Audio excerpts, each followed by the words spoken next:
downfall. Linda was never the good witch. Gossip and spreading rumors will be your downfall. She threw her into the dead ditch. Jealousy makes you lose everything, that's the cost. How about you just stay in the land of the lost? Besties with the witch of the west. Hate on us, but you're still obsessed.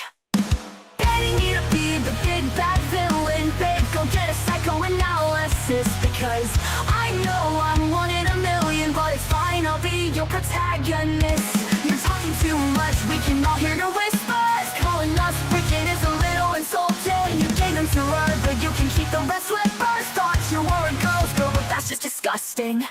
You can call me the bad witch, but I'm not the snitch. So tell me which is which? Which is which? Which is which is which?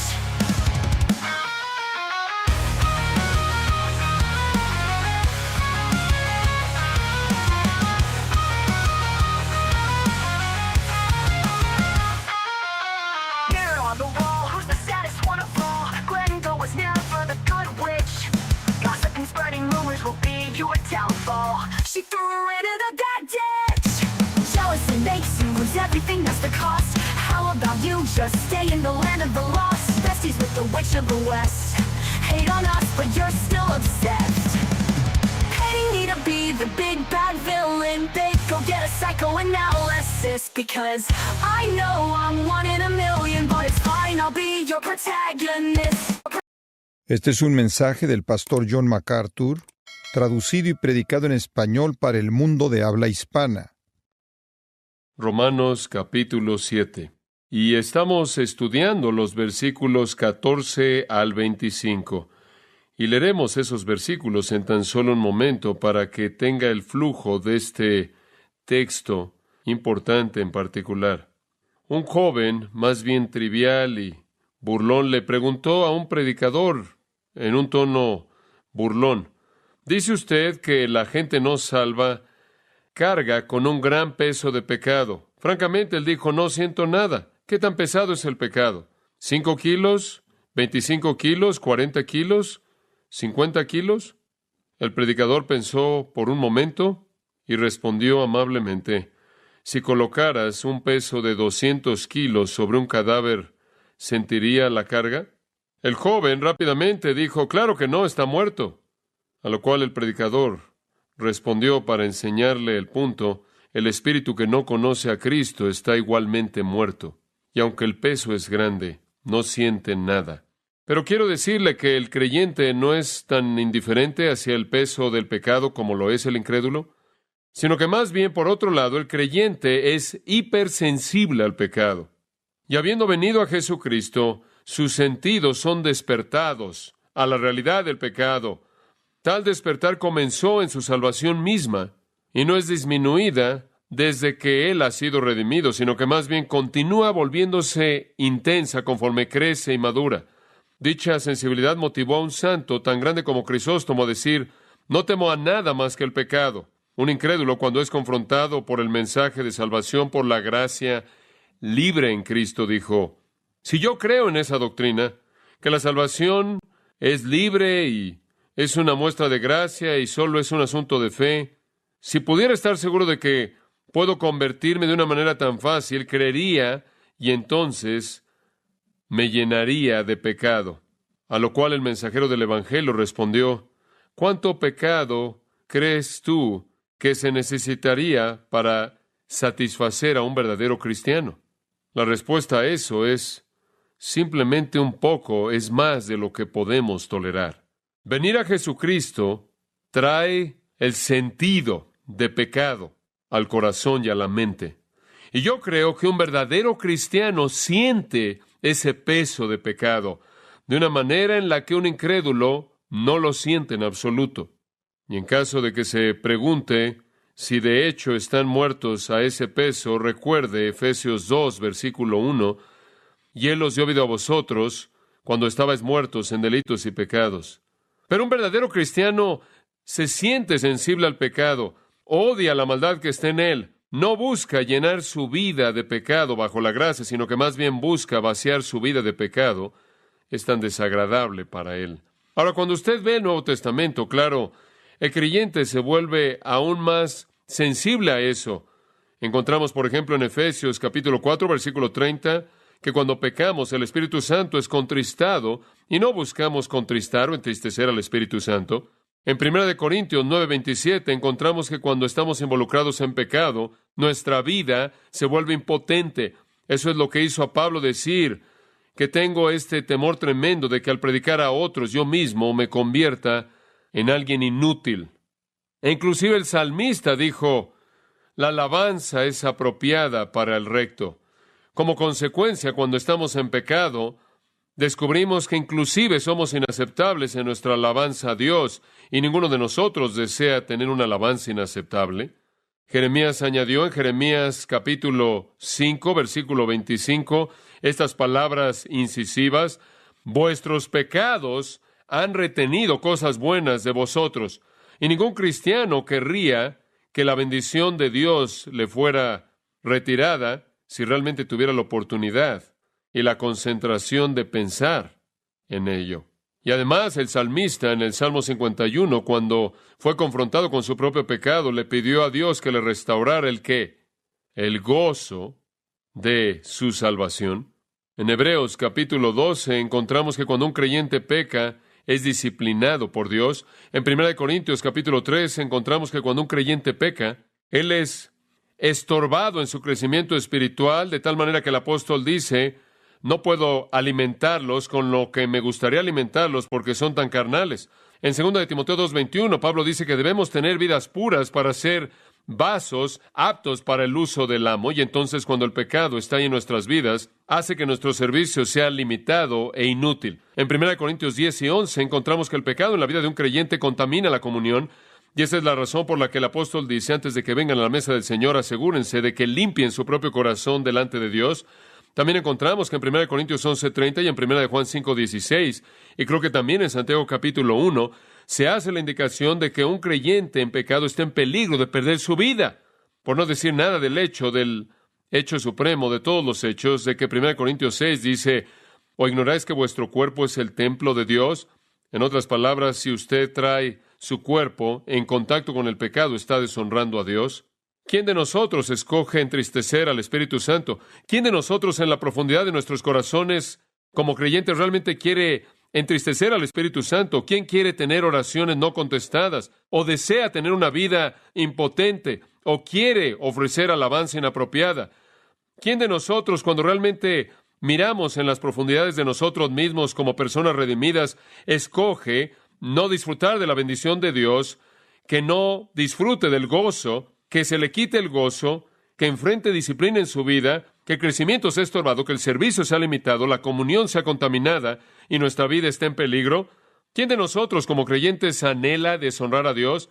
Por el contrario, como dijo el salmista en el Salmo 42:1, como el ciervo o el venado, como el ciervo brama por las corrientes de las aguas, así mi alma anhela a ti, oh Dios. Y yo creo que cuando un individuo viene a Jesucristo, implantado dentro de ese individuo hay una nueva creación, una nueva naturaleza, una nueva esencia, un nuevo yo, un nuevo hombre.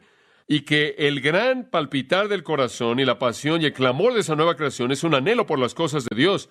Y en contra de eso un resentimiento y odio hacia el pecado. Y ese de hecho es el espíritu del apóstol Pablo, conforme escribe nuestro texto, obsérvelo, comenzando en el versículo 14. Porque sabemos que la ley es espiritual, mas yo soy carnal, vendido al pecado. Porque lo que hago, no lo entiendo. Pues no hago lo que quiero, sino lo que aborrezco, eso hago. Y si lo que no quiero, esto hago, apruebo que la ley es buena. De manera que ya no soy yo quien hace aquello, sino el pecado que mora en mí. Y yo sé que en mí, esto es en mi carne, no mora el bien. Porque el querer el bien está en mí, pero no el hacerlo. Porque no hago el bien que quiero, sino el mal que no quiero, eso hago. Y si hago lo que no quiero, ya no lo hago yo, sino el pecado que mora en mí. Así que, queriendo yo hacer el bien, hallo esta ley, que el mal esté en mí. Porque según el hombre interior me deleito en la ley de Dios. Pero veo otra ley en mis miembros que se rebela contra la ley de mi mente y que me lleva cautivo a la ley del pecado que está en mis miembros. Miserable de mí. ¿Quién me librará de este cuerpo de muerte? Gracias doy a Dios por Jesucristo, Señor nuestro. Así que yo mismo con la mente sirvo a la ley de Dios, mas con la carne a la ley del pecado. Ahora, ahí está un hombre en conflicto en ese texto.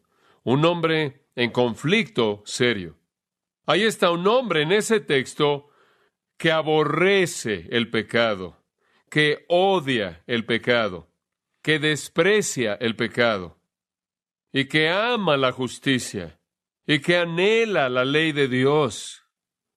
Este no puede ser un hombre no redimido, porque según nuestro Señor en Juan capítulo 3, los no redimidos aman las tinieblas y odian la justicia. Este es un hombre que ama la justicia y odia el pecado. En el Salmo 119, y me voy a estar refiriendo a ese salmo, así que le ayudaría a marcarlo en algún lugar en su Biblia. Vamos a estar ahí unas cuantas veces, pero en el Salmo 119, 104, encontramos una afirmación muy parecida en un versículo simple, y aquí el salmista, de manera maravillosa, reflexionando en la palabra de Dios, dice: a través de tus preceptos obtengo entendimiento, por lo tanto odio todo camino falso.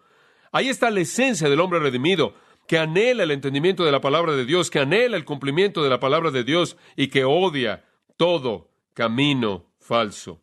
Tomás Watson, el maravilloso hombre de Dios de la era puritana, en su libro tan importante llamado El cuerpo de divinidad, dijo esto, y cito: una señal de santificación es una antipatía hacia el pecado. Un hipócrita puede dejar el pecado, sin embargo, amarlo. Como una serpiente cambia de piel, pero mantiene su aguijón. Pero una persona santificada puede decir que no solo deja el pecado, lo odia.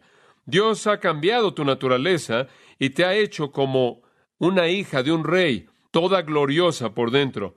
Él te ha vestido de la coraza de la santidad, en contra de la cual se puede disparar, pero nunca puede ser traspasada. Fin de la cita. Entonces hay una lucha. Y yo creo que la lucha nos es presentada aquí en Romanos capítulo 7, un pasaje clásico describiendo un retrato vívido, incisivo, del dolor del pecado que mora en la vida de un cristiano. Ahora, necesita recordar que en el 7º capítulo de Romanos, Pablo básicamente está hablando del lugar de la ley. Y él está tratando de demostrar que debido a que él predica salvación por la gracia a través de la fe, no significa que no ve lugar para la ley.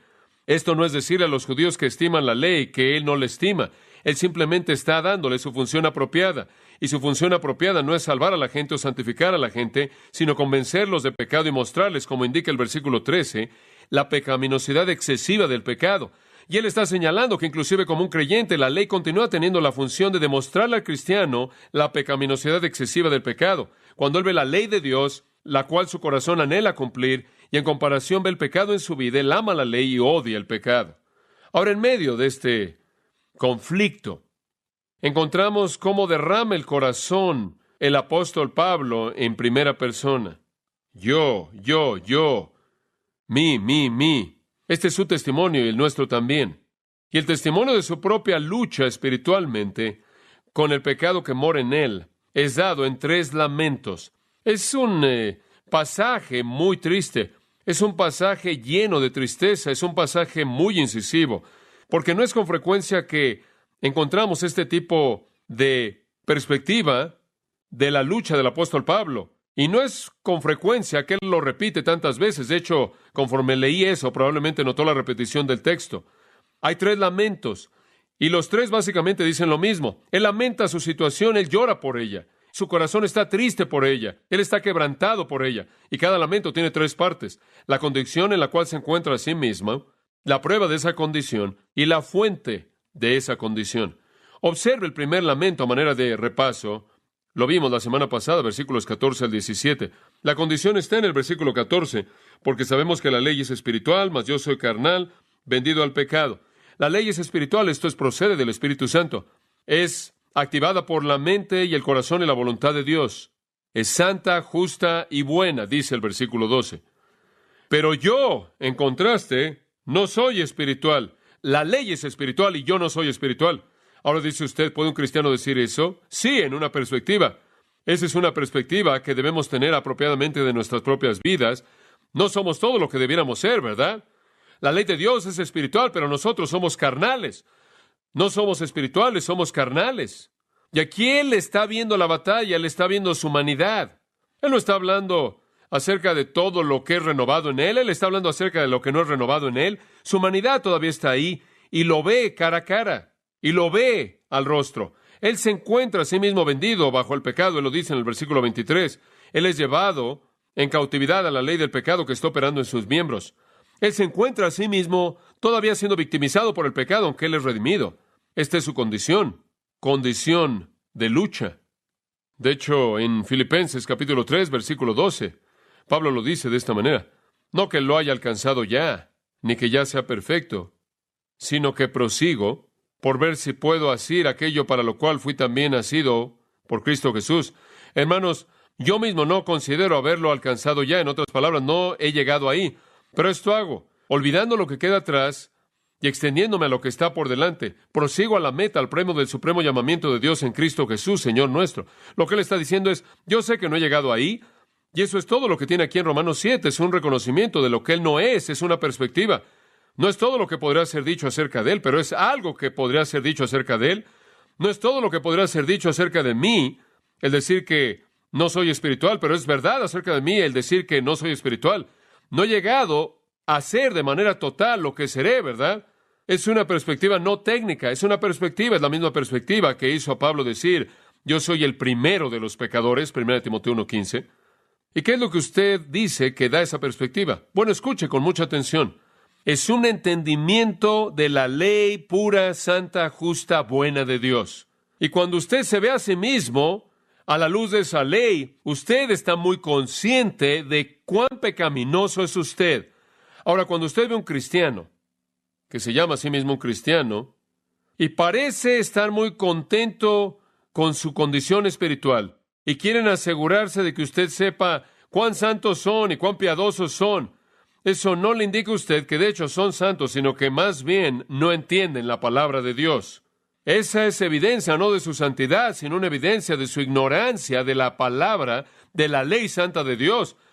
Porque entre mejor entendemos la perfección infinita de la ley santa de Dios, mejor entenderemos nuestra propia imperfección, ¿verdad? Y entonces quiero decirle que lo que tenemos en Romanos capítulo 7 no solo es el testimonio de un cristiano, sino de uno muy maduro, y uno con mucho entendimiento, y uno muy espiritual. Después de darnos la condición en el versículo 14, Él nos da la prueba en el versículo 15.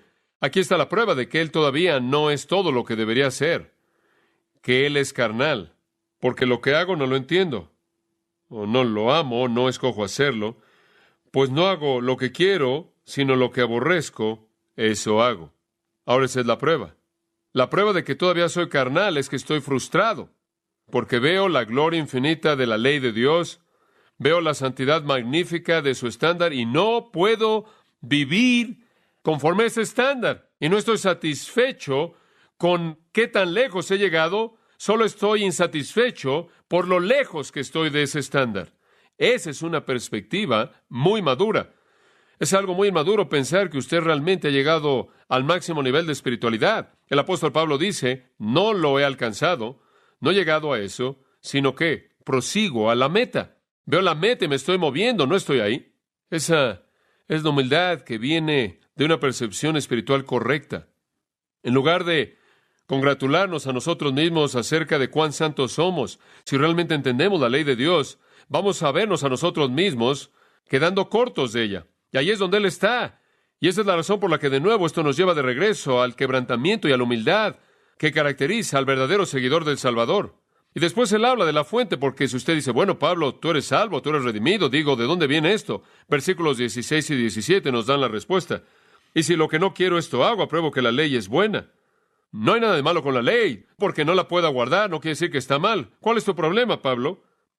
De manera que ya no soy yo quien hace aquello, sino el pecado que mora en mí. Ahora mi condición es que estoy en una lucha. La prueba de ello es que no siempre hago lo que quiero hacer, y algunas veces lo que realmente no quiero hacer en lo más profundo de mi ser. Y la fuente de todo esto es el pecado que está en mí. Y ahora el yo y el mí en el versículo 17 se vuelven técnicos. Él dice yo en el versículo 14 de manera muy general, yo soy carnal. Pero ahora Él se asegura de que entendamos lo que Él quiere decir en el versículo 17. Ya no soy yo, y el ya no, ¿se acuerda? Hablamos de eso, de uketi, ya no más desde cuándo, desde la salvación, desde que he sido salvo. Ya no soy yo el verdadero yo, el yo renovado, el yo recreado, el que hace eso, sino que el pecado que mora en mí. Y entramos en eso a cierto detalle. El yo entonces se vuelve un término técnico. Ahora, ¿cuál es el conflicto? El conflicto en la vida de un creyente es un conflicto entre una nueva creación que es santa, la cual está creada para la eternidad, la cual es la simiente eterna, la cual no puede pecar, y eso está en usted, ese es el verdadero usted, ese es el usted básico, el usted recreado. El conflicto es entre ese redimido usted y su mortalidad no redimida, su humanidad no redimida, la cual todavía está presente. Y ahí es donde yace su lucha. Y ese es su lamento. Y yo creo que todo hijo de Dios que realmente está caminando en obediencia con la mente del Salvador, lamenta la realidad de su pecado. Yo veo al creyente en 1 Juan 1, 8 al 10, que no niega su pecado, sino que ¿qué? Confiesa su pecado. Lo oigo en el Salmo 38, 18, diciendo, porque yo declararé mi iniquidad, lamentaré mi pecado. Lo oigo en el Salmo 97, 10, vosotros que amáis a Jehová, aborreced el mal. Yo creo que la persona verdaderamente regenerada odia el pecado y enfrenta el hecho de que, aunque él ha sido recreado, y hay una nueva naturaleza ahí, esa nueva naturaleza todavía está encerrada, por así decirlo, en humanidad, y ahí yace la lucha. Entonces, aunque somos redimidos, el pecado se aferra a nuestra carne, nuestra mortalidad, nuestra humanidad no redimida, y esto evita que veamos el cumplimiento del anhelo profundo del corazón que anhela la perfección de la ley de Dios. Y algunas veces esto no solo se manifiesta antes de que usted peque, sino que se manifiesta después, y se manifiesta en su culpabilidad y en su sentido de tristeza y en su sentido de contrición. Veamos el segundo lamento, y es simplemente como el primero. Versículo 18. El patrón aquí es idéntico. Aquí viene la condición. Y yo sé que en mí. Ahora, ¿de qué en mí estás hablando? ¿Simplemente el tú general, el tú entero, el tú nuevo, la creación nueva? No, en mí. ¿Qué parte de mí? ¿Mi qué? Esto es mi carne. Y aquí él habla en términos técnicos. Él no quiere que perdamos la distinción que acaba de hacer en el versículo 17, de que no es realmente él, es el pecado que mora en mí. Y después en el versículo 18 él dice, el pecado mora en mi carne. Entonces no es realmente yo, no es el nuevo yo, no es el yo recreado, no es el divino, no es la naturaleza divina, la naturaleza incorruptible implantada en mí, no la simiente eterna que no puede pecar. No es ese yo, es mi carne. Y yo sé que en mí, esto es, en mi carne, no mora el bien. No ve ninguna cosa buena en mi humanidad no redimida. Y entonces él dice en mí, pero él particulariza, ¿qué parte? Esto es, en mi carne. Y ahí, creo yo, lo ubica en términos del lugar del pecado. El pecado se encuentra en la carne. Y como hemos dicho antes, y lo vuelvo a decir, que la carne es nuestra humanidad. No es necesariamente en sí misma, y por sí misma no es necesariamente mala, pero ahí es donde el pecado encuentra su base de operación. Y podría expresarlo de esta manera. Pablo limita el área de corrupción en el creyente a la carne, a la mortalidad no redimida. Esa es la razón por la cual, amados, cuando ustedes mueren y dejan este cuerpo, ningún cambio necesita ser llevado a cabo para que usted entre a la gloria eterna, porque todo lo que usted necesita para estar listo no es el que se le añada algo a usted, sino que se le quite algo a usted.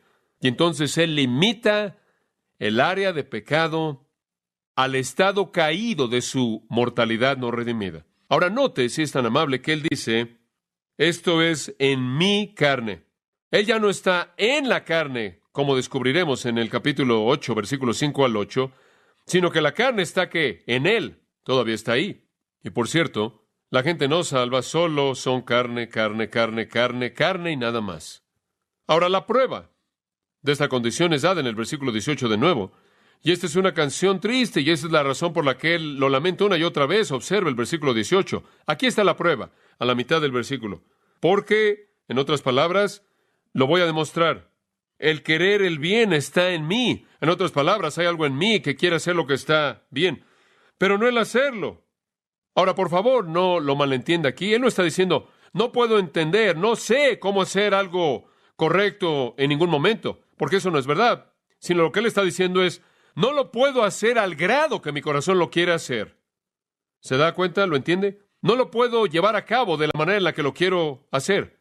Si usted ve su propia vida cristiana y ve el flujo de crecimiento, creo que si usted se sienta y es honesto al respecto, aunque puede ver crecimiento en su vida cristiana, usted va a tener un mayor odio hacia su pecado ahora de lo que usted tuvo mucho tiempo atrás, cuando usted estaba muy atrás en la línea del crecimiento, y realmente no entendía lo serio que era el pecado. Y si usted no hubiera tenido una comprensión tan grande de la majestad y la santidad de Dios y la pureza infinita de su santa palabra, como puede ver, y así también escala su sensibilidad al pecado. Y aunque hemos sido instruidos y afirmamos de nuevo que el crecimiento espiritual involucra la frecuencia decreciente de pecado, junto con la frecuencia decreciente de pecado, hay una sensibilidad que se incrementa al pecado. Y esa es la experiencia de Pablo. La voluntad está presente en mí. El verdadero yo, en la profundidad de mi ser, anhela hacer lo que Dios quiere, pero no puedo hacer lo que yo quiero como lo quiero hacer. Y después en el versículo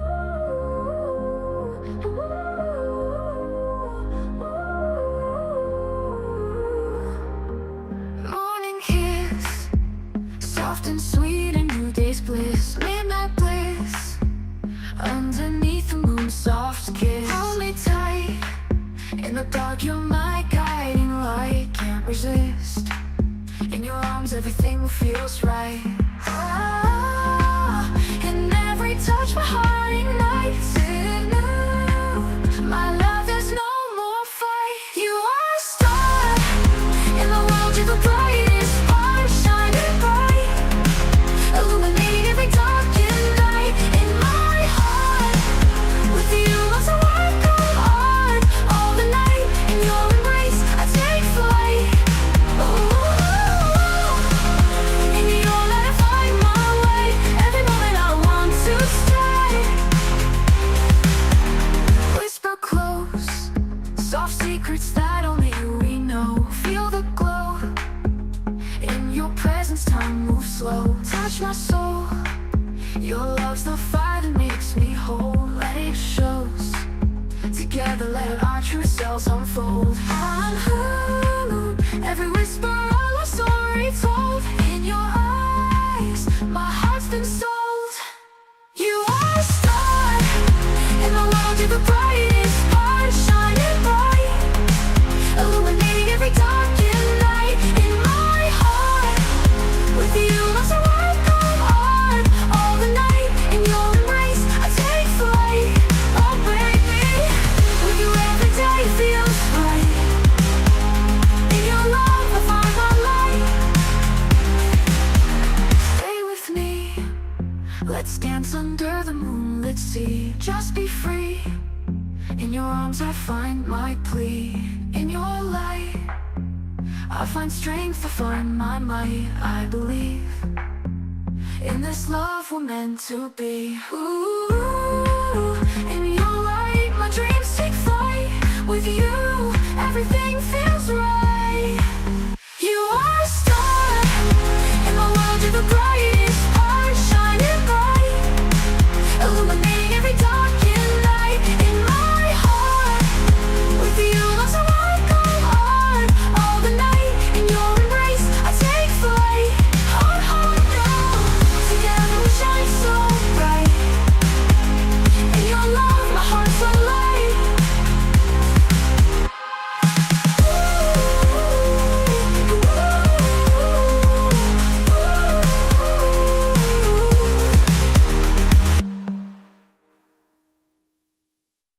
versículo 19, él dice de manera semejante lo que dijo en el versículo 16, porque no hago el bien que quiero, sino el mal que no quiero, eso hago. Lo quiero, simplemente no lo puedo hacer. Y sabe una cosa, si usted mira hacia atrás, por ejemplo, en el Antiguo Testamento, y usted ve a David, y usted encontrará a David como un amigo de Dios, ¿verdad? Un cantante dulce de los salmos de Israel, un hombre maravilloso de Dios, exaltado. Jesucristo es glorificado al ser llamado el Hijo de David, ¿no es cierto? Es maravilloso, maravilloso. Sin embargo, si usted lee el Antiguo Testamento, usted no va a encontrar a ningún escritor en el Antiguo Testamento quien está más abrumado, quien muestra más tristeza, quien es más sensible a su pecado que David. Es David quien clama a Dios a lo largo de los salmos, particularmente el Salmo 32 y 51, pero no solo esos salmos. Quien clama a Dios por misericordia, quien clama a Dios por misericordia, quien clama a Dios por compasión en medio de su pecaminosidad. Y fue David quien estaba tan cercano al corazón de Dios que cualquier pecado en su vida se volvió causa de que él tuviera un corazón quebrantado. Entonces, la lucha aquí, para mí, de manera evidente, es la lucha del hombre regenerado. La gente no salva, ni siquiera entiende este tipo de actitud. Después él viene de nuevo a la fuente en el versículo 20. La condición, la prueba y la fuente. Y si hago lo que no quiero, ya no lo hago yo, sino que el pecado que mora en mí. Exactamente lo que él dijo en el versículo 17. Ya no soy yo. ¿Qué quieres decir ya no más? Ahí está ese ya no más de nuevo. ¿No más desde cuándo? ¿Desde qué? La salvación antes de la salvación, como usted sabe, la gente no salva. No puede estar en este capítulo porque no hay ya más para ellos. No hay ya más. Nunca hubo un cambio. Nunca ha habido un momento en el que las cosas han sido diferentes. ¿Qué es lo que el no más significa en un incrédulo? No hay un no más. Siempre ha sido igual. Pero desde que él es redimido, hay un no más. Y desde esa redención es no más que el yo recreado, el verdadero yo está haciendo esas cosas, sino el pecado que mora ahí. Y entonces peleamos, dice Pablo, y perdemos. Y las pérdidas parecen ser mucho más abrumadoras debido a la perfección de la ley santa de Dios. Entonces, si tan solo puedo ir hacia atrás y añadir algo a su lista que quizás han estado acumulando a lo largo de Romanos 5, 6 y 7, añada esto a su lista de resultados de la justificación por la fe. El primero que vimos en el capítulo 5 fue la seguridad. El segundo que vimos en el capítulo 6 fue santidad. Y después en el capítulo 7 vimos libertad, fruto y servicio. Y un cuarto en este capítulo es sensibilidad al pecado. Ese es un resultado de la justificación. Pablo todavía está hablando de la doctrina de la justificación por gracia a través de la fe, y uno de sus resultados es una sensibilidad incrementada al pecado. Ahora, en este punto, usted podría pensar, Pablo se va a dar por vencido. Y él ya presentó el punto, ¿verdad? Él es, en cierta manera, como yo, él profundiza en el punto, pero veamos el tercer lamento. Y este es simplemente como el resto. Pero esta es una manera en la que podamos entender el punto, ¿no es cierto?, de cuán triste está él. Y por eso lo repite una y otra vez. Y aquí vienen las mismas tres cosas. Primero la condición, versículo 21. Así que, queriendo hacer yo el bien, hallo esta ley, que el mal está en mí. Ahora aquí regresamos a la misma condición. Él dice, hallo esta ley. Y mediante eso él quiere decir un principio. Él está usando la palabra ley. De nuevo, es una figura de dicción. Y entonces se queda con ese término. Está la ley de Dios, y ve otra ley, él dice, otro principio, otro estándar que demanda cosas de mí, otra ley inflexible que me lleva a la conformidad. Ve otra ley en mí, otro principio operando, otra fuente de mandamientos, otro estándar. Queriendo yo hacer el bien, el mal está en mí. Literalmente, el mal ya se cerca, está a la mano, está ahí. Está luchando contra todo pensamiento bueno, contra toda buena intención, contra todo motivo bueno, contra toda palabra buena, contra toda obra buena, contra todo acto bueno. No está lejos, no está a distancia, nunca ha sido erradicada, como algunos teólogos nos dicen, que usted llega al punto en el que su naturaleza de pecado es erradicada, y después dicen, a partir de ahí usted no peca, simplemente usted comete errores. Pablo dice, está ahí, está a la mano. No es el verdadero yo, hombre, pero no está tan lejos. Y la condición es una, de nuevo, de conflicto. Y después la prueba, versículo 22. ¿Cómo puedes probar esto de nuevo? Bueno, según el hombre interior me deleito en la ley de Dios. Ese es un lado del conflicto. En su hombre interior, él se deleita en la ley de Dios. Y de nuevo, lo llevo al Salmo 119, el cual creo que es el mejor paralelo del Antiguo Testamento de Romanos 7. No sé si alguien ha dicho esto antes, pero me gustaría sugerir eso. Salmo 119, 77. Vengan a mí tus misericordias para que viva. Escucha esto. Porque tu ley es mi delicia. Y bien podría ser que Pablo tenía eso en mente en ese mismo pasaje. Y cuando él dice, según el hombre interior me deleito en la ley de Dios, él está afirmando el corazón del salmista. En el Salmo 119, versículos 111 y otros, pero simplemente ve el 111. Por heredad he tomado tus testimonios para siempre, porque son el gozo de mi corazón. De nuevo, su deleite. En el versículo 20 de ese mismo salmo hay otro. quebrantada está mi alma de desear tus juicios en todo tiempo. Oh, qué versículo tan tremendo. Mi corazón, de hecho, se quebranta ante el anhelo que tiene por tus ordenanzas en todo tiempo. ¿Y cuál es la marca del hombre verdaderamente espiritual en el Salmo 1, 2? En la ley de Jehová está, ¿qué? Su delicia, y en su ley medita de día y de noche. El hombre regenerado se caracteriza por un amor por la palabra de Dios, un amor por la ley de Dios, un deleite en esa ley, según el hombre interior. Ahora quiero que observe esa frase, según el hombre interior. Realmente dice, desde la profundidad de mi corazón, ese es el significado. Desde la parte más profunda de mí y la parte más profunda de él, el fondo de su corazón, el hombre interior, el hombre interno, el verdadero hombre interno tiene hambre y anhela y se deleita y ama la ley de Dios. El gozo más profundo, la expresión más genuina de su persona es deleitarse en la ley de Dios. Yo creo que el hombre interior o el hombre interno es esa naturaleza renovada, redimida. Y aunque Pablo le dice a los Corintios, aunque el hombre exterior se va desgastando, el hombre interior está siendo ¿qué? Renovado de día en día. 2 Corintios 4:16. Y somos fortalecidos con poder por su Espíritu, Efesios 3:16. Y el Espíritu lleva a cabo su obra en el hombre interior. Ese es el área de la nueva creación. Ese es el verdadero yo, el centro de la personalidad redimida. Pero entonces la prueba del conflicto nos lleva al versículo 23. Pero veo otra ley, otro principio. ¿Y dónde está esta? ¿En dónde está? ¿Está en qué? En sus miembros. ¿Y qué dijimos que eran los miembros? Son los factores humanos, los factores corporales, la carne, la humanidad, la mortalidad no redimida. Y su uso de los términos es completamente coherente. Entonces él ve en el versículo 23 otra ley, y esta ley no está en su verdadero yo, en su yo más profundo, su hombre interior. Está en su hombre exterior, ¿verdad? Está en sus miembros, en su humanidad. Y se revela contra la ley de mi mente. Y la ley de su mente es lo mismo que aquello que es la ley de Dios, aquello que es el hombre interior. Entonces la mente se equipara con el hombre interior y él ve esa rebelión, esa guerra, y algunas veces él confiesa que la ley en mis miembros gana la ley de mi mente y de esta manera me lleva cautivo a la ley del pecado que está en mis miembros. Él hace una distinción muy clara. Escuchen, amados, si este fuera un incrédulo aquí, la ley de su mente estaría tan putrefacto como la ley de sus miembros, porque la mente carnal está en enemistad contra Dios.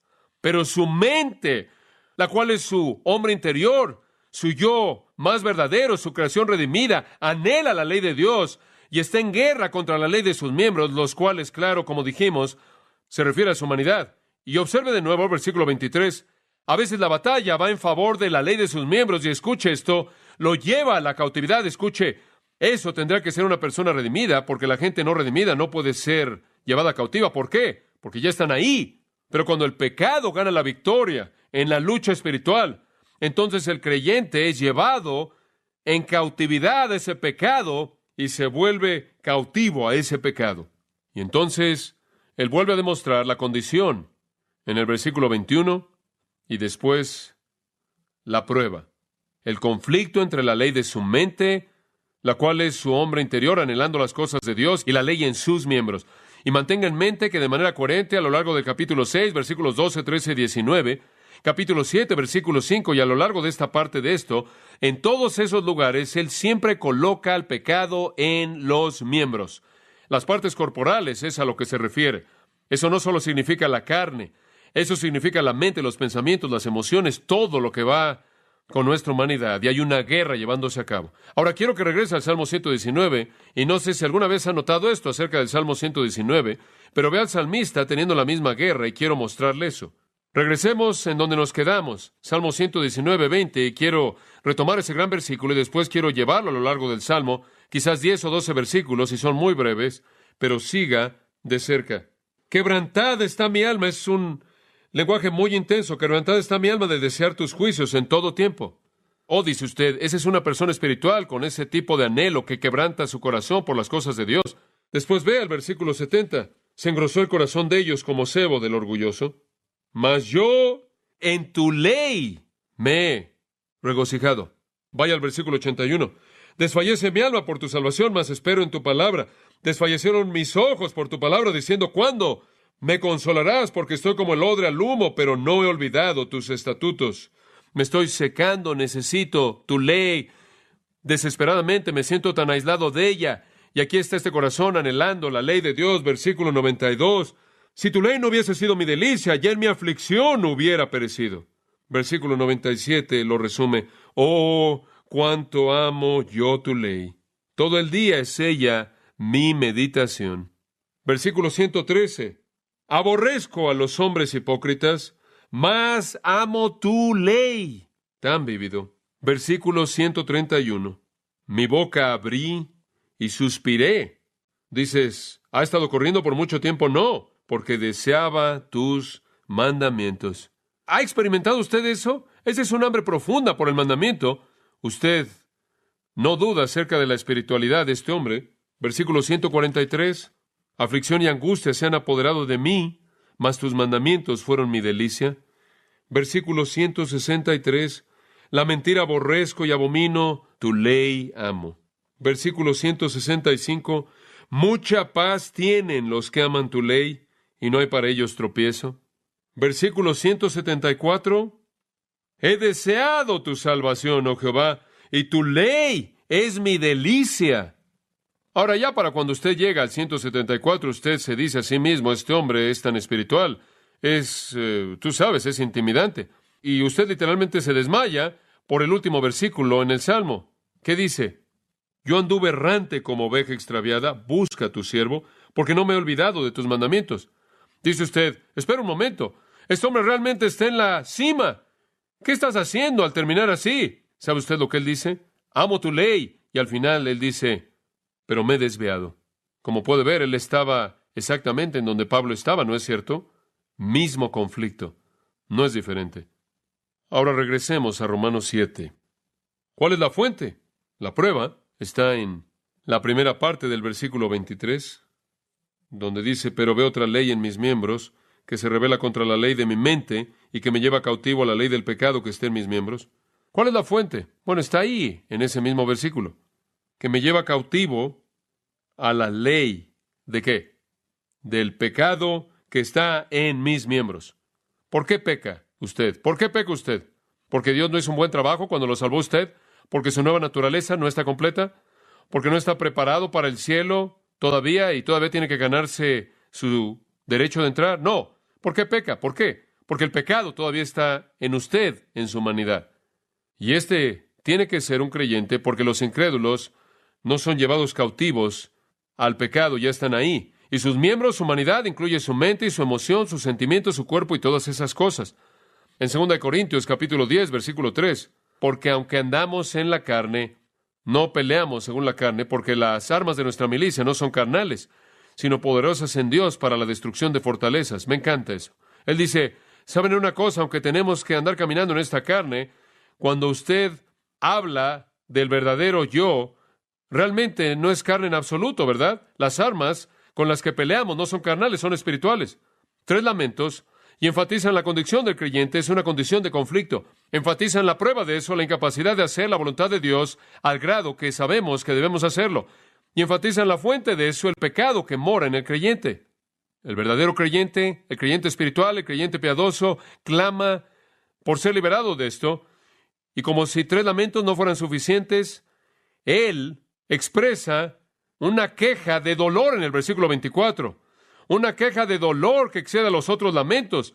Una queja que va más allá de cualquier cosa de lo que él ha dicho. Él simplemente clama en la aflicción y la frustración y dice, miserable de mí. Y usted se dice a sí mismo, ¿puede este ser el apóstol Pablo? ¿Puede este ser un cristiano? Y el comentarista maravilloso, bendecido por Dios de años y años atrás, Haldane, dice, los hombres se perciben a sí mismos como pecadores en proporción directa a su descubrimiento previo de la santidad de Dios y su ley. Y tiene razón.